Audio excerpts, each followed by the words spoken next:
Né d'un père entrepreneur, M. Gilbert Chouinard a su transmettre sa passion à tous ceux qui l'entourent et à bien d'autres encore. Propriétaire du IGA Extra Chouinard et Fils à Saint-Anne-de-Beaupré, il a même osé rajouter une corde de plus à son arc tout récemment en faisant l'acquisition d'une filiale chocolat favori. Je m'entretiens aujourd'hui avec un membre fondateur de l'Alliance Affaires, dont la réputation de générosité n'est plus à faire. Bonjour, M. Chouinard. Bonjour. Je vais t'appeler et te tutoyer, Gilbert, aujourd'hui pour la cause. On m'a donné ce privilège. Pas de problème. Peux-tu me parler de ton parcours d'entrepreneur? Oui, écoute, moi, je me suis joint à mes frères. D'abord, l'histoire a commencé avec mon père, qui était boucher. Pendant 35 ans, il travaillait pour M. Duchesne à Beaupré. Et quand M. Duchesne a décidé de prendre sa retraite, papa a racheté la boucherie. Mon frère Jean, le plus vieux, s'est joint à papa presque au départ. Après ça, Paul, un autre de mes frères, s'est joint à lui. Et puis finalement, moi, le petit dernier, à la fin. Oui, c'est ça, à la fin. C'est ça. Donc, c'est une affaire de famille. Oui, c'est une affaire de famille. Ça a toujours été une affaire de famille. On avait la petite boucherie à Beaupré. Avant, c'était une épicerie-boucherie. On a transformé ça en boucherie seulement. Après, on a ouvert une autre boucherie à Saint-Anne-de-Beaupré, à peu près sur le site où ce qui est le IGA là, maintenant. Puis en 99, on a transformé ça en supermarché. Puis on avait déjà fermé la petite boucherie de Beaupré pour se concentrer tout le monde à Sainte-Anne, l'achalandage étant meilleur à Sainte-Anne. Donc, vous êtes passé d'une épicerie-boucherie à une Ouais. boucherie, Ouais. au retour vers l'épicerie-boucherie. Exactement, c'est en plein ça. Qu'est-ce qui vous a motivé à investir autant, à continuer d'investir au fil des années? Bien, en fait, c'est parce qu'on aime ça. Hein. Ça, on ne fait pas ça quand on n'aime pas ça parce que c'est un peu demandant. Mais oui, un peu. Mais par contre, l'idée au départ, avoir une épicerie de grande surface comme ça n'a jamais été dans nos plans, même avec mes frères, parce que nous autres, c'est vraiment axé sur le service à la clientèle. Et puis, dans ce temps-là, les épiceries, c'était pas vraiment axé service à la clientèle, sauf que quand on a découvert le nouveau principe de Sobeys là, dans ce temps-là, là, on s'est rendu compte qu'on pouvait avoir notre place dans une grande surface. On pouvait quand même donner, avec l'aspect boutique qu'on a maintenant, on pouvait quand même donner un service à la clientèle comme on voulait. Continuer de prendre soin de vos Oui, gens. exactement. On a passé une période qui était quand même assez particulière. Est-ce que, avec cette période de pandémie, est-ce que vous avez senti l'appui des gens de la communauté? C'est sûr, juste avec Alliance Affaires, qui ont fait un bon travail là-dedans. C'est sûr et certain que les gens étant confinés, ça a changé un peu la donne. Tout le monde se concentrait à manger à la maison. Donc, nous autres, c'était une explosion, là, carrément au mois de mars. Là. On s'est fait dévaliser, tout simplement. Comme l'année passée, la même semaine, je ne serais sûrement pas venu en entrevue, ça c'est sûr. Mais on a senti que les gens restaient locaux beaucoup plus. Puis il y a comme une espèce de synergie qui s'est développée entre tous les intervenants du secteur que je trouve, puis c'est bien, puis j'espère que ça va continuer. Oui, certainement. Moi, j'ose croire que Oui. ça va continuer. Puis je pense que au niveau de se rapprocher des gens, puis de l'entourage, je pense que c'est quelque chose qu'on va sentir de plus en plus. Puis on le sent aussi, je pense, quand on visite votre IGA, on sent que les employés, on sent qu'il y a un bonheur au niveau des employés. Donc, la façon de s'entourer, ça pourrait être quelque chose qu'on pourrait dire qui est très important. C'est sûr. C'est sûr. Tu sais, dans un commerce comme on a, c'est sûr que tout seul là-dedans, on n'ouvre même pas la porte le matin. On est 150 dans cette boîte-là. Et puis, c'est sûr et certain que moi, je me dis, on passe probablement plus de temps là qu'à la maison. Qu'à la maison. Hein? C'est un fait. Ça fait que si on n'est pas bien là, il n'y a rien qui fonctionne. Et puis, si les employés ne sont pas bien dans ce qu'ils font, puis qu'ils ne se sentent pas appréciés, puis qu'ils peuvent partager des choses avec ceux qui les entourent, bien, c'est sûr que c'est pas, ça se dégage de l'autre côté du comptoir. Un employé qui est heureux, bien, il va être de bonne humeur. Et puis, le client va le sentir qu'il est de bonne humeur, ça, c'est sûr.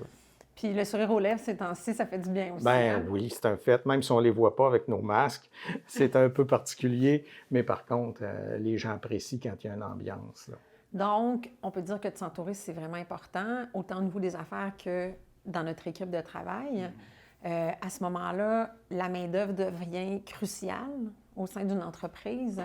Quels sont les défis, vous croyez, de main-d'œuvre que vous allez rencontrer dans le futur? C'est sûr que les employés, la main-d'œuvre, les ressources humaines, c'est le nerf de la guerre. Je dirais que si je reviens en 99, le temps qu'on investissait en ressources humaines, ça l'a triplé facile maintenant.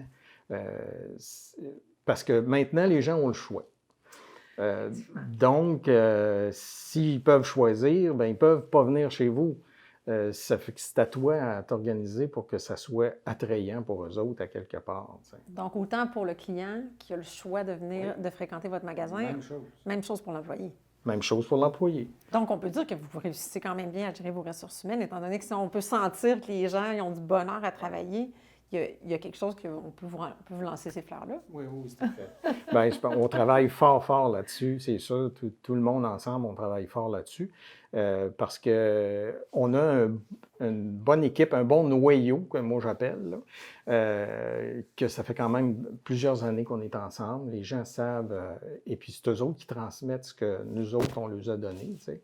Et puis, je pense que c'est le nerf de la guerre maintenant, les ressources humaines et les employés, c'est sûr et certain qu'il faut mettre l'accent là-dessus. Il faut commencer là. Oui. Puis, si on parle de défis, si on se dit, vous êtes nécessairement un homme de défis, donc on peut se projeter dans 5 ans. Si on se projette dans 5 ans, comment vous voyez la structure de votre entreprise?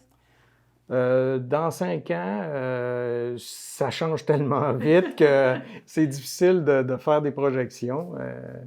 On ne pensait pas d'être là aujourd'hui où on est, hein, là 12 mois. Là. Mais par contre, c'est sûr qu'il y a plein de défis, il y a plein de projets, il faut en avoir, c'est tout le temps ça.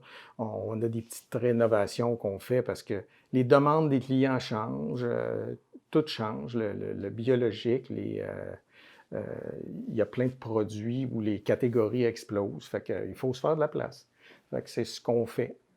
Pas des rénovations majeures, mais il faut toujours s'adapter aux tendances qui s'en viennent. On est de plus en plus exigeant comme client, c'est ce que vous dites. Ah, ça, c'est un fait. Puis, on parle de défis et de structure. On se projette dans 5 ans. Qu'est-ce qui a motivé l'investissement d'une nouvelle franchise dans votre... Le chocolat favori? Oui, le chocolat favori. Oui, le chocolat favori, c'est même pas de ma faute. J'ai pas de mérite là-dessus. Pas pantoute. Je suis tombée dans le chocolat. Oui, c'est ça. En fait, c'est beaucoup plus ma conjointe puis mes deux enfants les plus jeunes qui avaient vu ce principe-là à Québec dans un centre d'achat et puis qui ont dit, ils m'ont envoyé des photos quand ils ont passé devant ça puis ils m'ont dit, ça, il faut intégrer ça dans le magasin. Et puis, c'est de là que ça a parti. Moi, j'ai fait les approches avec Chocolat Favori. Je me suis trouvé des contacts et puis c'est commencé comme ça. Il y en a 2 de fait l'année passée, la nôtre, puis un autre à Valleyfield. Puis il y en a plusieurs en projet là, pour cette année, là, d'en intégrer. Puis les gens, ça s'est bien passé malgré le contexte économique. Les gens sont allés chercher du réconfort. Mettons que c'était pas l'idéal pour... pour débuter l'aventure. Non, c'est ça. C'était pas l'idéal. Mais par contre, ça s'est très bien passé. Chocolat Favori, on a une excellente équipe. Et puis, on est bien encadré, bien structuré là-dedans. Puis ça va très bien. Nécessairement, vous êtes un membre fondateur de l'Alliance Affaires. Puis-vous me dire, qu'est-ce que ça vous a apporté comme entrepreneur, l'Alliance Affaires? Comment vous voyez l'impact que ça peut avoir au niveau des gens d'affaires de la Côte-de-Beaupré?